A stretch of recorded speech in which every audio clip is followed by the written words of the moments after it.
आज हम इसके बारे में कुछ ऐसी बातें जानेंगे जो कि आपने पहले कभी नहीं सुनी होगी। इसका जन्म राजस्थान के एक छोटे से कस्बा सूरतगढ़ में हुआ। इनकी फैमिली एक लोअर क्लास फैमिली थी। इनके पिता एक दुकानदार थे जो कि दुकान चलाया करते थे और इसके माताजी एक हाउस वाइफ थी।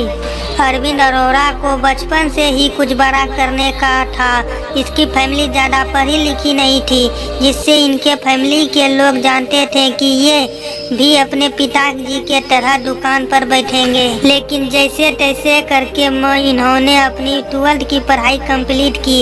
इसके बाद बारी आई आगे की पढ़ाई की तो इनके फैमिली के लोग बोले कि हम लोग कहाँ से इतना पैसा जमा कर पाएंगे। इसके अंदर एक जिद और जुनून था। इसके पिताजी ने लोन पास कराया, जिससे ये इंजीनियरिंग की पढ़ाई तो करने लगे। लेकिन जब ये सेकेंड ईयर में आए तो इनका मन पढ़ाई में ना होकर कहीं और लगने लगा, जिससे इनको पढ़ाई में भी डिस्टर्ब होने लगा। लेकिन फिर से इनको रियलाइज हुआ कि अगर मैं ऐसा करूँगा तो मैं अपना सपना कभी नहीं पूरा कर पाऊँगा और मैं अपने फैमिली को भी धोखा दे दूँगा, क्योंकि ये लोन के पैसे से पढ़ाई करने के लिए गए हुए थे। इंजीनियरिंग खत्म होने के बाद इन्होंने राजस्थान से जयपुर एक कोचिंग सेंटर खोले, जिससे इन्होंने 1 साल तक पढ़ाया और 1 साल बाद इन्होंने अपने एक दोस्तों को दे दिया। उसके बाद फिर ये जयपुर से सीखकर आ गए और अपने एक मित्र के साथ मिलकर द्रोणाचार्य नामक कोचिंग सेंटर से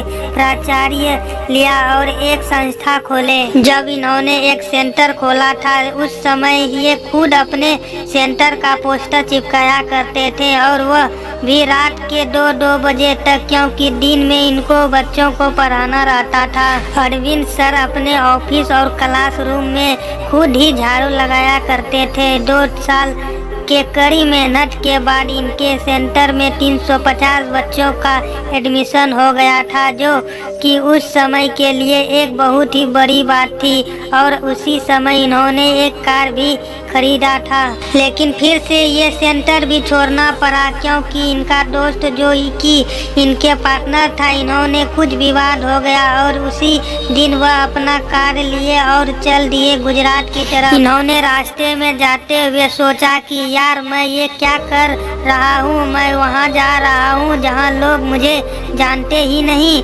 यही सब बातें सोचकर ये अहमदाबाद एक होटल में ही रुक गए और रिश्तेदार के कहने पर वे सूरत आ गए। सूरत आने के बाद इन्होंने 6 महीनों तक ब्रेक लिया, लेकिन ये ब्रेक नहीं था, यह अपने आप को मेंटली फिट कर रहे थे। 6 महीने के अंदर खाना, सोना और अच्छी किताब पढ़ना, यही इनका काम था। लेकिन बाद में इनको पैसों की कमी होने लगी तो इन्होंने सूरत के ही एक कोचिंग सेंटर में पढ़ाना चालू कर दिया।